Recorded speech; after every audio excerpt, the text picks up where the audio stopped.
23 de janeiro de 2019, inchada neles, começando mais um programa A Voz da Verdade.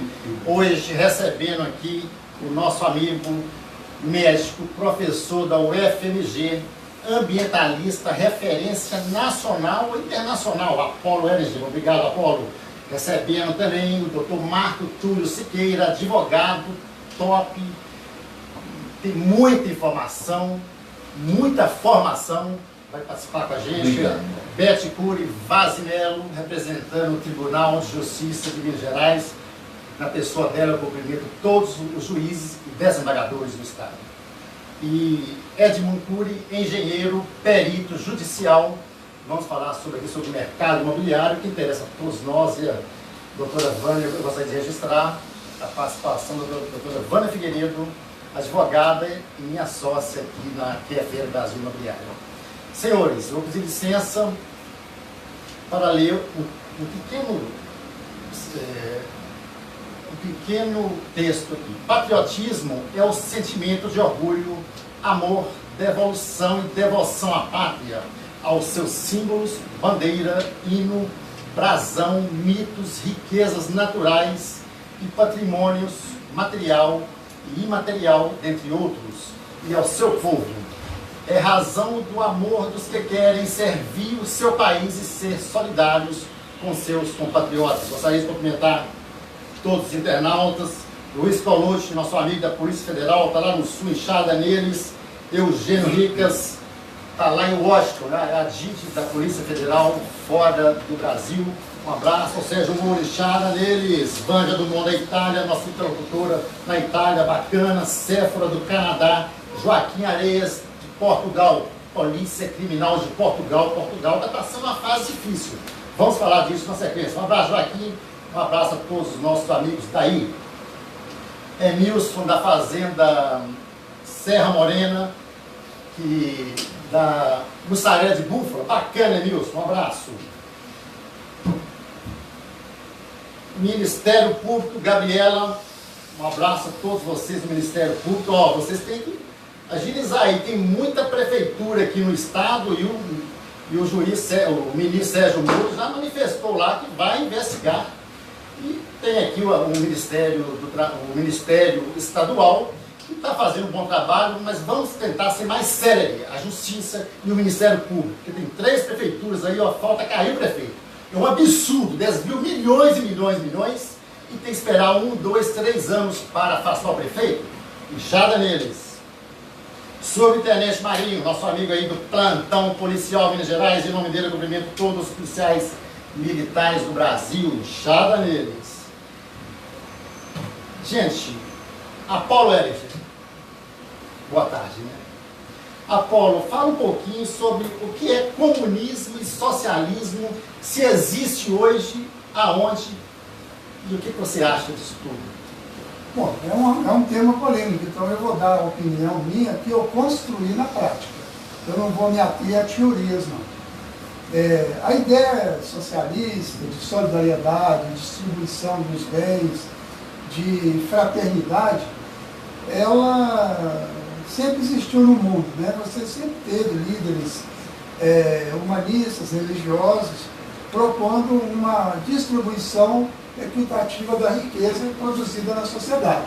Se é uma palavra socialista no sentido bem amplo, ela é um sentimento da fraternidade, como você tem numa família, né? Agora, a palavra comunismo, ela também tem uma origem antiga, milhares de anos, porque nas tribos primitivas, que moravam nas grutas, eles tratavam as crianças como filhas da tribo. Todo mundo preocupava com todas as crianças, com os velhos. Não havia um sentimento assim, muito de propriedade privada, porque havia muita escassez. Eles, para caçar, tinham que ir todo mundo junto para pegar um bicho maior. E com a tecnologia, com milhares de anos, houve a possibilidade de criar um superávit, né? Você já começou a poder acumular alimento e aí começou a estimular mais a iniciativa privadas.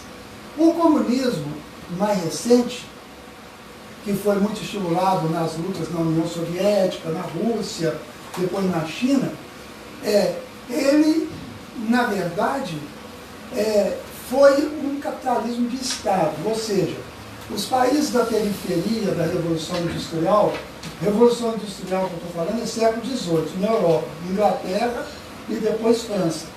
Mas os países, como a China e Rússia, da periferia, eles tinham dificuldade de industrializar, porque os países industriais não queriam competição que lá tivesse indústria forte. Aí surgiram movimentos como o Gandhi, pela independência da Índia, surgiu a República Chinesa, depois veio Mao Tse Tung, na Rússia veio Lenin primeiro, e eles queriam industrializar. Então eles usaram aquela ideologia de comunismo para dizer que todos os trabalhadores teriam o mesmo direito, mas na verdade criaram um sistema econômico estatal para industrializar o país a partir de uma luta de libertação nacional.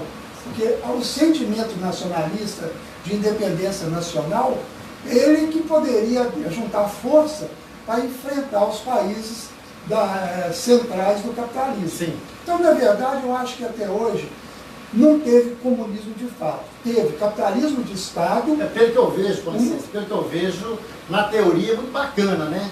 Hoje está parecendo um John Lennon, né? Viver, todos somos iguais, ganhar o mesmo tanto, viver uma na utopia, paz. né? Uma utopia. Mas, em um fato concreto mesmo, um país que deu certo, o senhor tem aí... Não, olha, eu não acho que nenhum país deu certo até hoje.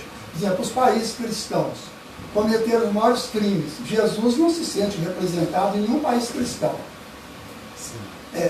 Os países capitalistas são responsáveis pela miséria que tem no mundo também, porque antes de ter a Revolução Russa, já tinha a miséria na África, o colonialismo belga cortava o dedo dos negros, teve a escravidão no Brasil. Então eu acho que o mundo, como também os países comunistas, cometeram muitas violências.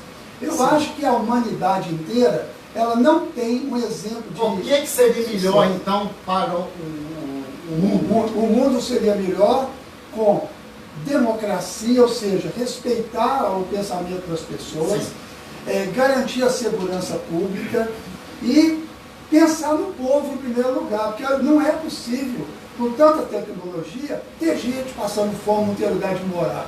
Eu acho que são questões básicas, né? Marcos Túlio Siqueira. Bom, eu faço o gancho. Eu faço algumas observações. Compara com os acontecimentos aqui no Brasil e nos países vizinhos, por favor. Eu faço algumas observações. Em primeiro lugar, o capitalismo promoveu a maior distribuição de renda da história da humanidade. O capitalismo tem vários defeitos, já teve defeitos bem piores. A primeira fase do capitalismo, da Revolução Industrial Inglesa, depois a segunda fase, terceira fase, estamos entrando praticamente na quarta fase do capitalismo com a internet, né, o advento da internet. Os sistemas comunistas, no meu ver, eles partem de uma utopia inaplicável, impossível. O que move o desenvolvimento humano é a competição entre os seres.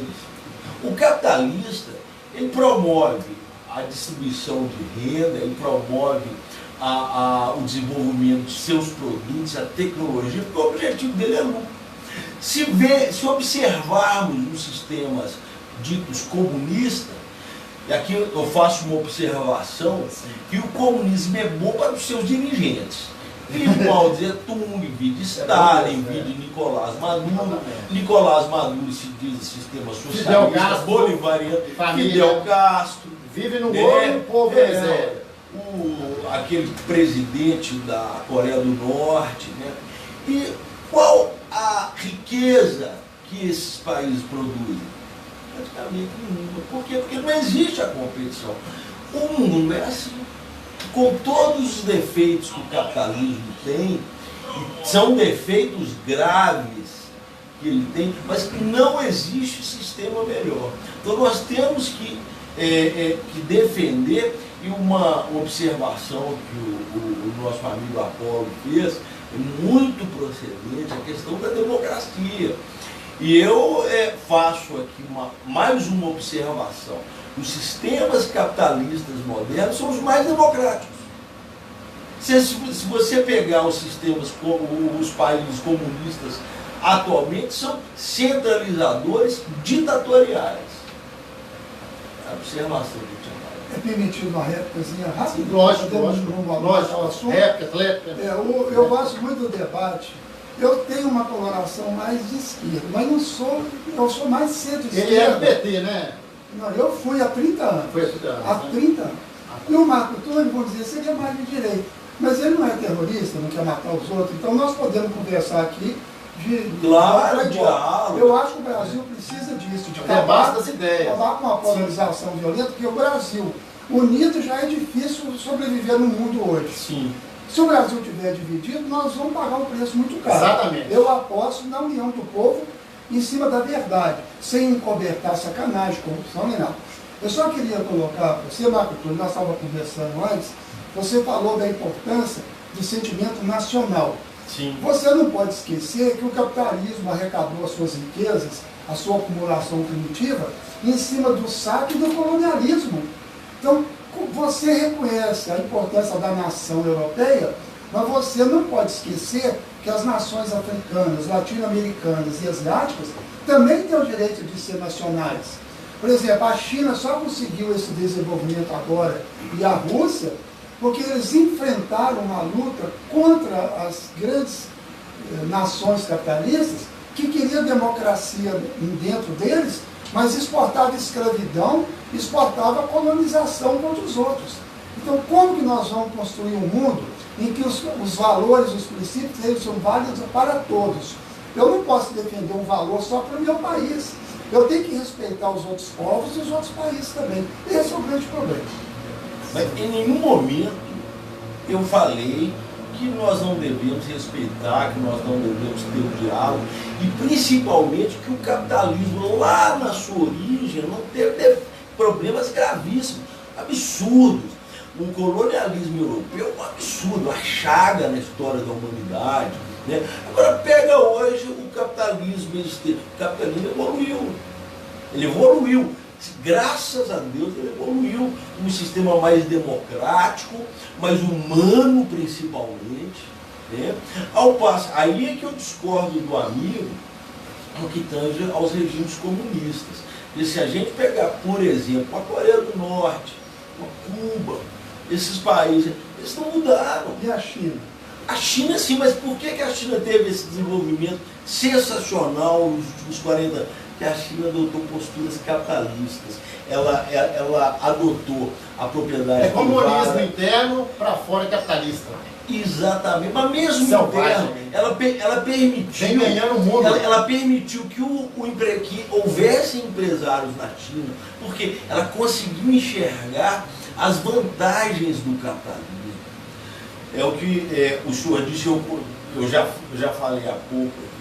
O passado, o capitalismo, a primeira fase do capitalismo, a Revolução Industrial, lá na Inglaterra, século XVIII e XIX, uma coisa terrível. Nós até comentamos, né, doutor Apolo, com relação à Índia, com relação à China, né, e indo mais recentemente até a Primeira Guerra, quando a Inglaterra e aqueles países europeus fizeram a divisão do Oriente Médio, aquilo foi um absurdo, porque eles não observaram. Aí eu entro nesse aspecto que o senhor falou, questão da nação.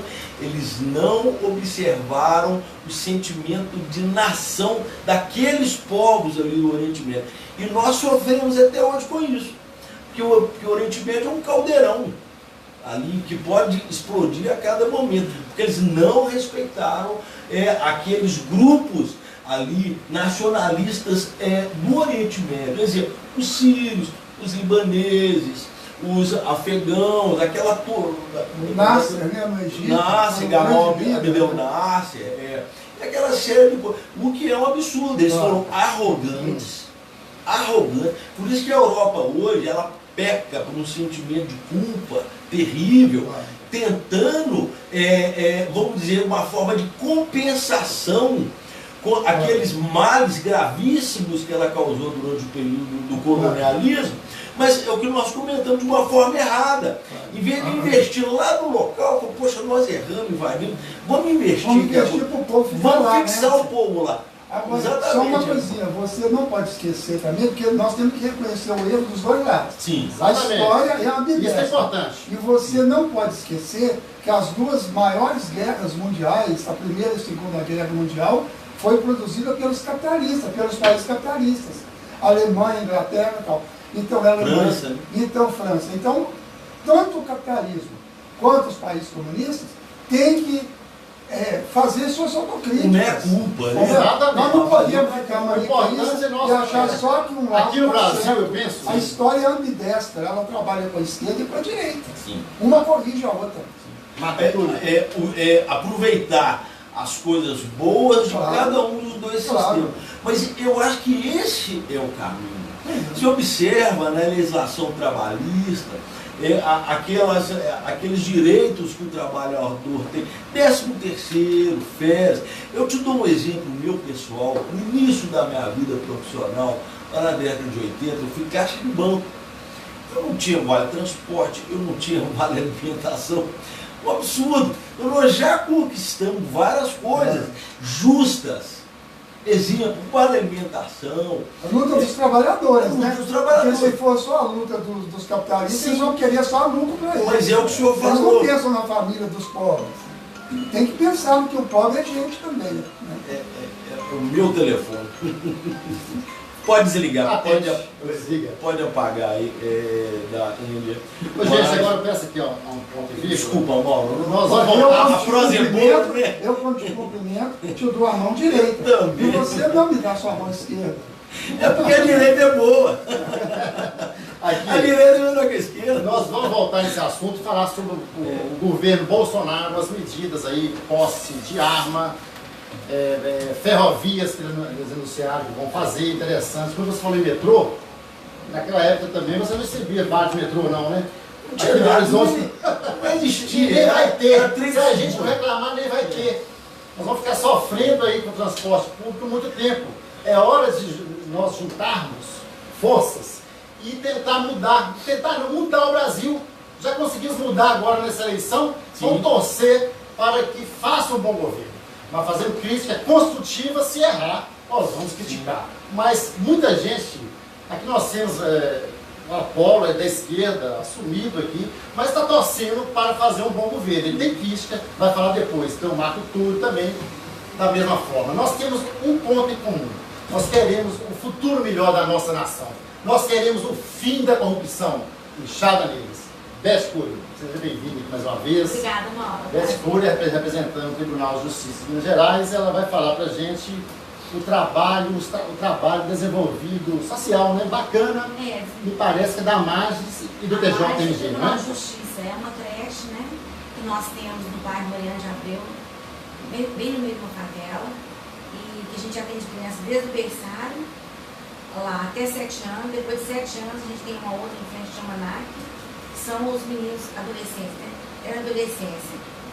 E são todos assim, de caridade, gente muito pobre, e que a gente precisa de muita ajuda lá, porque só os magistrados não dão conta. Me fala uma coisa, a senhora é uma das mentoras desse projeto, já está nele desde o princípio. Desde a fundação, Há quanto tempo atrás? há Mais ou 30 menos? anos atrás. É. Isso. Quantas crianças tem lá hoje, aproximadamente? E juntando as duas creches, nós vamos ter umas 300 ou mais. Ou mais, né? É. Bacana Uma o fila trabalho. enorme de espera. É desenvolvido, então, pelo Tribunal de Justiça e pela Magis. É. Né? Uma E coisa- também conta com, está aberto com a O pessoal ajuda de também. de Nós estamos empresas, abertos, de empresa, todo mundo. pessoas que tiverem empresários, que tiverem condições de ajudar. Cada um faz o seu trabalho, nós estamos Isso. divulgando. E de dizer o seguinte, que a nossa presidente de honra sempre é a esposa do presidente do Tribunal de Justiça. Entendi. Ela que é a presidente de honra da creche. Bacana. Edmund Cury, engenheiro perito judicial. Seja bem-vindo aqui. E parceiro nosso de agora em diante, com a bênção de Deus na área imobiliária, que eu estou otimista. Edmund Cury, o que você tem a dizer sobre o mercado imobiliário? O que você está pensando, enxergando para de agora em diante? Porque nós vivemos um período ruim, um boom que teve 2004 a 2010, e passamos uma fase muito difícil de 2010 para cá. E agora parece que as coisas estão estabilizando, né? Primeiramente, eu quero agradecer a oportunidade aqui, a honra de participar do seu programa, eu como o Wanda e os demais colegas aqui. O problema do imóvel, do crescimento ou do decrescimento do imóvel, já foi com o mercado. O mercado imobiliário ele é muito volátil, né? Sobe e desce uma rapidez intensa. Até 2014, mais ou menos 2015, o seguro imobiliário foi claro, pelo menos que em Belo Horizonte, né? Depois houve esse decréscimo. Eu acredito que a partir de agora nós vamos pelo menos reequilibrar a curva crescente. Não digo que vai ser rapidamente, mas eu acho que nesse primeiro, segundo ano nós devemos equilibrar, mas chegar no valor real de mercado. Né? E o senhor trabalha, o senhor engenheiro trabalha para essa empresa que faz perícia judicial, não é isso? Exato. Aonde que é a empresa do senhor? É aqui em Belo Horizonte? Nossa empresa em Belo Horizonte, aqui no Rio do Contorno, 5351. Nós trabalhamos, atendemos a justiça, trabalhamos como assistente técnico, inclusive já fiz muitos trabalhos do Dr. Arthur aqui. Eu sou um que endosso a competência, né, a altíssima técnica a gente vai trabalhando ao longo do ano. E nós atendemos aos juízes, né? É uma honra muito grande para a gente ter essa oportunidade, né? Porque o juiz tem lá inúmeros colegas, e quando a gente tem essa deferência de ser nomeado, né? É muito gratificante para a gente. E a gente atende na área de avaliações imobiliárias, notadamente para efeito de ações de desapropriações, né? Ações de inventário também, discussão, e na área de engenharia civil, sou engenheiro civil, né? Onde a gente faz muitas vistorias cautelares, para construir um prédio, né? Na redondeza se fazem as vistorias cautelares, e também para fazer as patologias de construção, não, deve dar danos, infiltrações, a gente é chamado para esses tipos de trabalho. Bacana, então. Um telefone para contato, se alguém quiser falar com o senhor. É no 3281 9031. 9031 031. Bacana. Dr. Marco Túlio e Apolo novamente. Governo Bolsonaro. O que vocês têm a dizer até o momento? O governo Bolsonaro, ele está num momento de espera para a tomada das grandes medidas necessárias. Reforma da Previdência. Reforma da Previdência, reforma tributária. Por quê? Porque o governo ele não pode fazer nada sem o Congresso Nacional, é o princípio da democracia. E como existe esse interregno aí da posse do presidente e a posse dos novos deputados e senadores e respectiva eleição da Câmara e do Senado, o presidente está numa fase na qual ele fica com a sua margem de ação limitada. Né? E é essa a situação. Você mencionou há pouco a questão do Estatuto do Desarmamento, né? Sim. Ele não foi revogado, continua por ser uma lei emanada do Congresso, só pode ser modificado ou revogado através daquele mesmo órgão que originou, no caso do Congresso, né? Aquele órgão do Estado, do Poder Legislativo. Mas ele flexibilizou algumas das regras, essas sim, através de um decreto regulamentador. Sim. Dentre elas, aumentou o número de armas que cada cidadão pode ter. E dentro desse contexto aí, como... Não, tem também, o registro da arma valida. Da arma, 3 meses, aumentou a validade. 3 anos sem renovar, se não me engano, agora são 10 anos. Existem aí incontáveis argumentos contra e a favor. Certo? Agora, eu faço... Tem muita gente criticando, né, falando mal dessa flexibilização. E tem gente falando que foi pouco, achei que foi pouco ainda, né? O governo nunca vai agradar a gregos e troianos. Né? Agora, eu faço uma observação aqui, uma crítica. Quando foi feito o plebiscito, referendo, a imposição do plebiscito 2002, 2003, a grande maioria da população brasileira votou pela possibilidade de de ter a posse e o porte de armas. O governo, na época, não respeitou movimentos ditos de direitos humanos, patrocinados por emissoras. Artistas aí de algumas artistas, emissoras. né? Uma emissora famosa aí. Emissora famosa, exatamente. Né? E deu no que deu. A criminalidade, ela aumentou exponencialmente de 2002, 2003 para cá. Apolo, qual a sua opinião? Olha, eu respeito muito, né, as ideias do Túlio, e eu acho que um governo que acaba de ser eleito, por maioria dos eleitores que exerceram o seu direito, esse governo merece um prazo, seja 6 meses, 1 ano, Bacana, de expectativa, porque eu defendi isso, não é só agora não. Esses são pessoas quando da esquerda que eu respeito, hein? Eu falo até a mim da esquerda. Eu respeito. Quando o Collor foi eleito, eu falei, olha, muita gente conta, eu falei, ele merece 6 meses, 1 ano. Quando o Calil foi eleito aqui, o pessoal mentiu o pau, eu falei, ó, dá 1 ano pro cara. Quando o Lula foi eleito, eu falei, dá 1 ano pro cara. Eu sou a favor de respeitar a decisão da ONU, união do povo também, né? Respirar. Não é fácil ser governador, o Zema está aí um exemplo, e não é fácil ser presidente da República. Agora, eu só acho, Túlio, que as pessoas ficam desesperadas nas suas fazendas, nos seus sítios, na periferia, quando vê a impunidade, os bandidos assaltando, matando o trabalhador para roubar as saídas de banco, roubam o salário do aposentado. Sim. Aí, na ausência de uma polícia bem organizada e eficaz, que a gente paga imposto para ter segurança pública, o povo meio desesperado, olha, eu vou comprar uma arma para defender minha família. Sim. Sim. Eu lembro que meu pai, uma vez, nós morávamos na periferia de Belo Horizonte, meu pai com muitos filhos, teve que largar uma casa e arrumar uma periferia, um sítio, para conseguir sustentar a família. Os amigos falavam, não fica com sua família, que isso é uma arma. E meu pai não queria comprar arma, porque meu pai não foi acostumado a atirar, mexer com arma. E a gente tem família grande, costuma ter umas desavenças, e é muito comum no interior assassinato dentro de casa. O marido mata a mulher, uma crise de ciúme, um filho mata o outro irmão. Eu já cansei de ver isso no norte de Minas.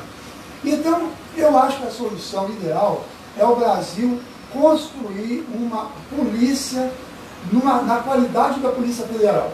Sim. Uma polícia que tenha capacidade de investigação, sim, que iniba o crime, um serviço de inteligência, porque aí sim você vai restaurar a segurança pública. Sim. Porque a segurança pública não é reduzir a ter arma ou não ter arma. Quinta da Constituição Federal. Não é eu ter arma ou não ter arma, porque, por exemplo, uma pessoa tem arma em casa. Aí um menino desequilibrado, uma crise de adolescência, vai lá e pega essa arma. O pai às vezes está tomando uma cerveja e distrai. Às vezes a empregada ou um porteiro fica sabendo, às vezes ele comenta com o filho dele, ele nem sabe que o filho dele está ligado ao crime. Ou seja, eu não posso reduzir política de segurança pública de um país ao porte de arma para os cidadãos que não estão treinados. Tá, eu li uma reportagem agora que a maior parte dos policiais assassinados em vários locais foi no horário fora de trabalho. Eles estavam num bar, eles estavam caminhando, prestando um serviço aí em biscate, e eles são mortos. Então, é uma questão muito complicada. Ontem o PCO, um jornalista aqui de Minas, ele escreveu um artigo que eu li ontem ou hoje no jornal Tempo. Sim. Ele coloca que eu não posso reduzir a política de segurança pública a porte e posse de arma. Isso é verdade. Eu acho que esse assunto precisa ser mais amadurecido. Agora, eu acho que esse governo precisa de fazer uma luta contra a corrupção, que ele prometeu. Eu acho que o Moro está sendo desafiado a demonstrar que ele é uma pessoa isenta, que ele não está protegendo ninguém, nem perseguindo ninguém. Então o Moro colocou agora o nome dele numa coisa decisiva. E eu também acho que alguns generais que estão no governo, eles são pessoas sérias e que eu acho também que não querem ver o nome das Forças Armadas Saudações aí ao ministro Sérgio Moro, envolvidas em ao general Mourão, vice-presidente da República, hoje está como presidente. Né? Eles não querem ver o nome das Forças Armadas, eles não querem ver o nome das Forças Armadas envolvido em escândalos com milicianos, esse negócio do Flávio Bolsonaro, isso é uma questão de Estado, isso tem que ser resolvido. Porque até dá moral, o pai dele. Vamos aguardar, porque o presidente... O pai dele falou, se meu filho errou, claro, ele vai pagar. Justamente. Nós vamos tocar justiça. Por isso que eu acho que tem que dar um prazo mínimo de 6 meses. Tá vendo, gente? Aí, ó. Né? Agora, ele da esquerda, hein? Eu acho que uma coisa que me preocupa muito como ambientalista é o seguinte, nós não podemos colocar o meio ambiente na mão de quem tem interesse em desmatar. O meio ambiente pertence às futuras gerações. Pode ser, por exemplo, no Nordeste, o desmatamento para plantar cana-de-açúcar por Portugal, desmatou o Agreste, a zona da mata do Nordeste. Muito do sofrimento que o Nordeste teve depois foi por causa do desmatamento que teve lá. Então eu não posso desmatar todo o Brasil Central e Amazônia, porque isso vai influenciar na chuva no Brasil inteiro. Isso vai... Olha, sabe qual é a maior fonte de renda que a Amazônia pode ter? Turismo ecológico. Todas as universidades e escolas do mundo inteiro vão mandar seus alunos para pesquisar na Amazônia, para ficar lá, distribuir renda, criar pousada, criar guia turístico. Nós temos na mão a maior floresta do mundo. Não vamos fazer bobagem, querer desmatar para plantar capim. Hoje há um movimento no mundo para diminuir o consumo de proteína animal e estimular a alimentação mais vegetariana. Não assim, radicalmente.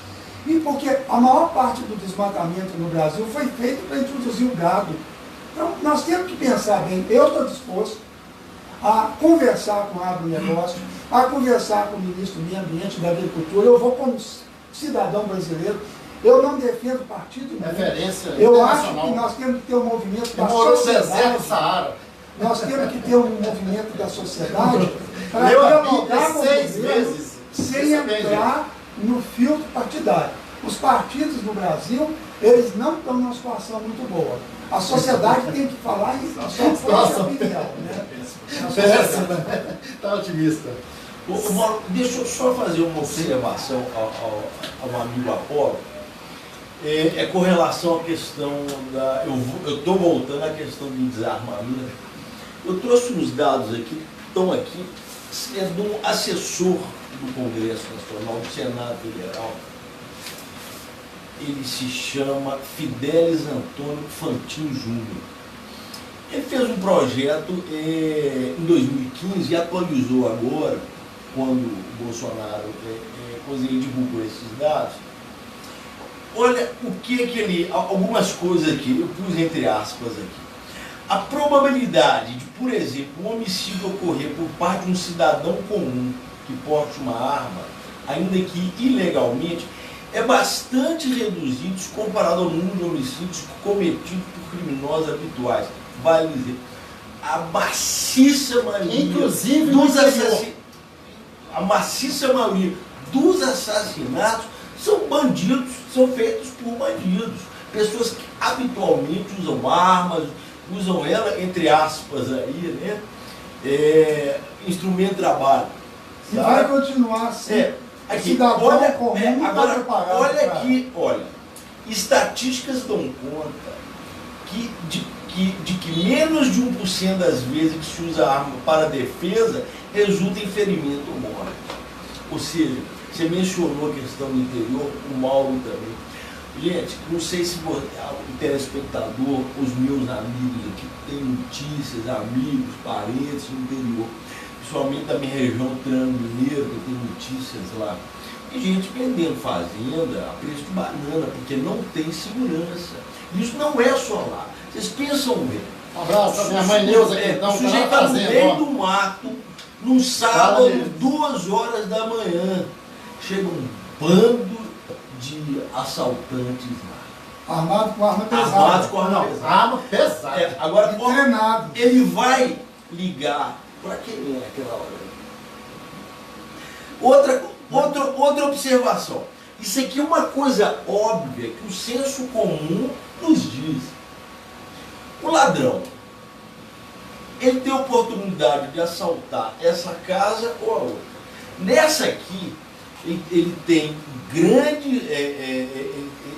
A minha casa. A casa do mal. Entra na Ele minha tem casa. quase certeza que se ele entrar, vai levar chumbo. Vai dar bala. Vai levar chumbo, vai levar bala. Naquela outra casa ali, a chance do sujeito estar armado é residual. 0 ponto alguma coisa. Ele vai assaltar quem? Então, quando o meu amigo Apolo fala que isso, política de segurança pública, a flexibilização, ela não é a política de segurança pública, a política de segurança pessoal. A política pública de segurança, eu até concordo com o amigo em algumas coisas, engloba muito mais coisas. Engloba aparelhamento da polícia nos moldes da Polícia Federal, exato, nos moldes da Polícia Federal, incluindo aí armamento, inteligência, estrutura, tudo. A Polícia Federal hoje virou uma referência, a Polícia Federal brasileira virou uma referência mundial. Tem grandes amigos lá. Grandes amigos, inclusive. Eugênio Henriquez, Luiz Colotti, ó, inchada neles aí, ó. Polícia Federal neles. Amigos da Polícia Federal. Virou uma referência e motivo de orgulho para o brasileiro. Né? Inclusive, se não fosse a Polícia Federal, nós não teríamos feito esse início de limpeza na vida pública. Né? Então, uma coisa que o senhor falou, que eu concordo, número general, com relação, vamos dizer aí, essa lua de mel com o governo. Eu vou falar uma coisa para o amigo. Em 2002... Não chega a lua de mel, não. Aí também já é muita... Respeito. Deixa eu só um respeito constitucional ao sistema democrático. Mas deixa eu contar uma coisa para o senhor, que o senhor pode até se surpreender. Em 2002, eu acreditei no projeto do Luiz Inácio Lula da Silva Lula. Eu também. Votei nele. Eu votei em Lula. Votei dentro do que eu pude, aquela época, 2003, 2004, eu apoiei. Ele pegou a primeira metade do seu primeiro governo, foi um governo venturoso, né? Só que chegou em 2005, 2006, começaram com uma decepção. Uma decepção. Uma vergonha. E o segundo governo foi uma tragédia. Alianças escuras com o PMDB. Escuras, o PMDB falou assim, com que havia de pior na política. Pois é, Pois é, então eu concordo. A esquerda e a direita, elas têm... Corre o risco de errar, né? Mas não é isso que eu ia dizer. É a beleza da democracia, é você conviver, discutir com respeito, né? De uma forma limpa, né? A beleza da política é você chegar no denominador comum partindo de pontos de análise diferentes. A democracia não prioriza o uso da violência. Sim. Prioriza o uso do diálogo e do entendimento. Bacana. A violência é institucional quando desobedece às leis. Sim. Né? É o poder de império do Estado, né? Claro. Que é necessário. Né? Senhores, tem algumas medidas aí nesse governo que eu acho interessante a gente colocar na pauta. Tem as ferrovias, parece que vão investir em ferrovias. Bacana isso no Brasil. Nós precisamos de ferrovia, precisamos de metrô. Promete e não cumpre. Vamos ver agora, parece que vão Nós cumprir dessa temos vez. escândalos da Norte e Sul, da Nordestina, Transnordestina e do metrô de São Paulo. Porque toda obra no Brasil tem sido fonte de corrupção, porque é o único jeito deles roubarem. Por isso eu estou falando que nós estamos confiantes no atual governo. Se errar, nós vamos criticar. Mas temos que dar o nosso voto de confiança e divulgar. Tem uma outra fala também hoje do Paulo Guedes, ele falou que vai servidor público que não estiver produzindo, inerte, vai perder o cargo. O que vocês têm a dizer com relação a isso? Servidor público é servidor público, polícia, militar, polícia civil, aí vai, juiz, desembargador. Tem que dirigir todo mundo. Eu penso da mesma forma. Eu concordo com... Está dando uma bafafá aqui hoje na internet e tem internautas mandando para a gente colocar isso na pauta. O Paulo Guedes anunciou hoje, se não me engano. O Paulo Guedes falou uma coisa interessante, que ele ia cortar 50% das mamatas do Sistema S. O Sistema S desvia com isenção fiscal 20 e poucos. O Sistema S é um sistema privado que o empresariado criou, que é o Senai, Sesc e essa coisa toda, Senac e tal. Tá. Esse Sistema S, ele é gerido com privado, recursos públicos, que quando você faz isenção fiscal de 20 e tantos bilhões por ano, você está tirando dinheiro do que seria o imposto. Quer dizer, é dinheiro público transferido e tal. Aí, assim, nós não podemos misturar as atividades do Senai, SESI e SESC, que são boas, mas que fizesse isso com doações voluntárias dos empresários. Os empresários têm um lucro grande, eles falam, eu vou doar um pouco, é o meu Papai Noel, é a minha contribuição para o Brasil. Mas fazer caridade com dinheiro público, com o nosso dinheiro, para fazer só marketing para eles, então eu acho que o Sistema S não deveria receber dinheiro público, devia ser uma coisa dos empresários para o Brasil, para mostrar o lado bom deles, o lado assim, altruísta, né? Senhores, nós temos uma situação hoje complicada, até então complicada, lá no norte, né? Lá no Ceará, uma tentativa de desestabilizar o atual governo. Dizem que a ideia é se tentar desestabilizar como? Se chegar numa determinada situação, vai ter que ter intervenção, teria que ter intervenção militar. No momento, Não, a intervenção força federal. federal. No momento, a Força Nacional está ajudando as forças auxiliares, que é a Polícia Militar do Estado. E se tiver intervenção federal, não pode aprovar nenhuma reforma. E tem reformas interessantes para serem feitas. A reforma da Previdência, inclusive eu queria registrar aqui que o general Mourão falou que vai fazer a reforma, vai mexer com a Previdência dos militares, ou seja, que aquele que aposenta com 30 anos de trabalho vai aposentar com 35 anos. Então ele está mexendo na carne, ele é militar. Bacana isso. Tem que ser igualdade. Eu posso fazer Igualdade só uma para todos. observação. Eu estou vendo com bons olhos o atual governo.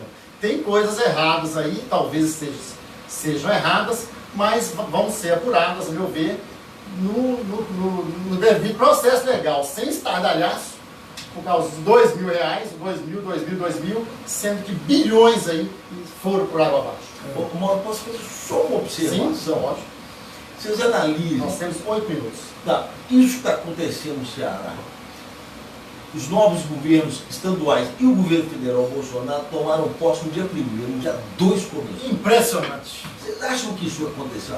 Aonde estava, Houve um planejamento, aonde estava aquele uma ministro coisa José Dirceu? com a magnitude. Aí a gente Não sabe, né? é até difícil da gente dizer, afirmar, porque pode caracterizar até um crime de calúnia, alguma coisa, acusar alguém de crime.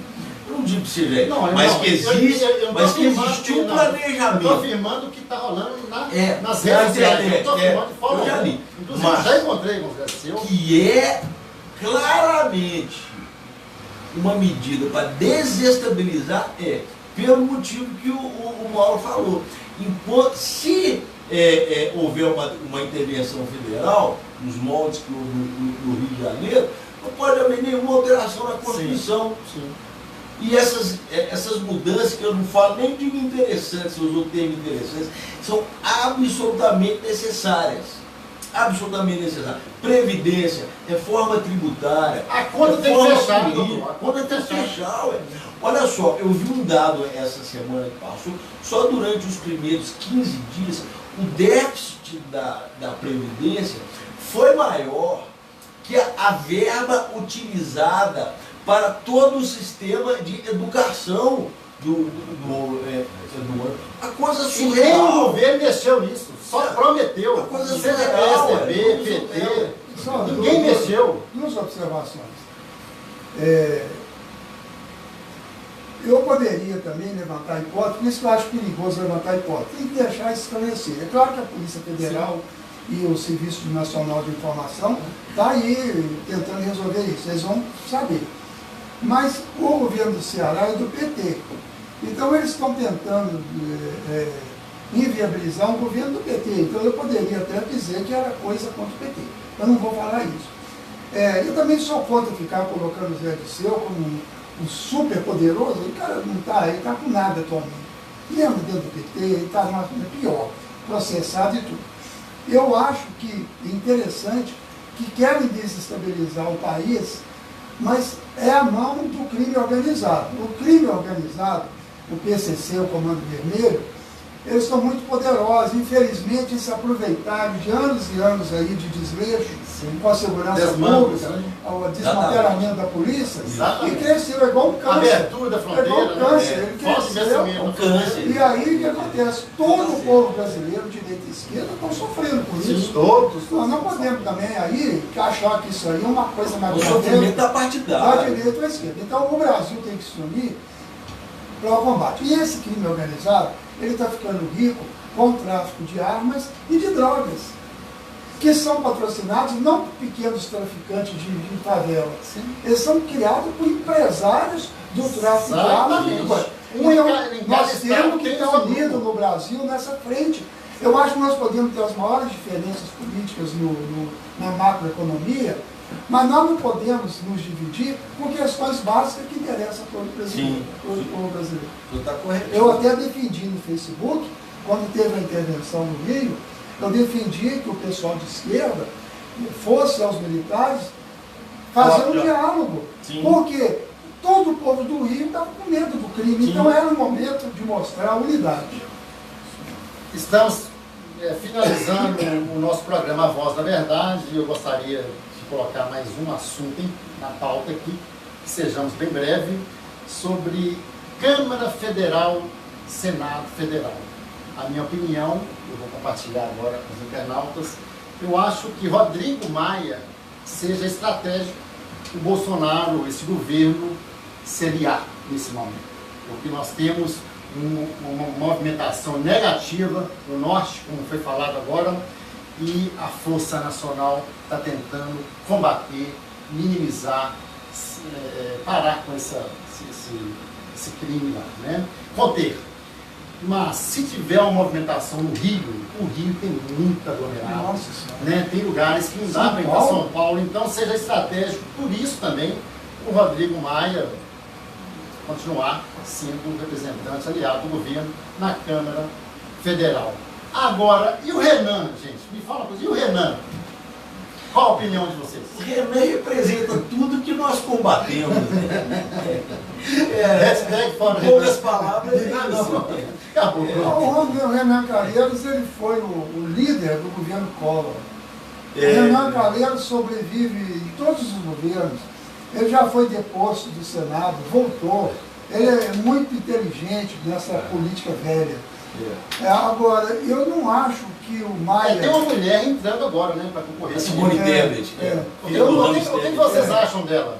Eu não conheço.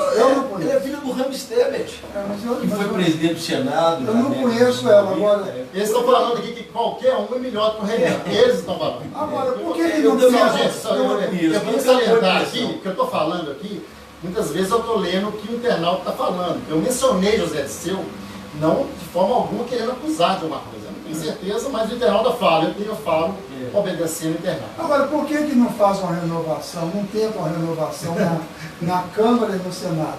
Porque o Mas Maia... consegue? O Maia... Tem que fazer tudo possível. Se for brigar com o mundo, eu sei sozinho. Eu acho que tem que ter. Eu sei. Né? Ontem eu li no jornal de Belo Horizonte... Nossa, será que ele tem um...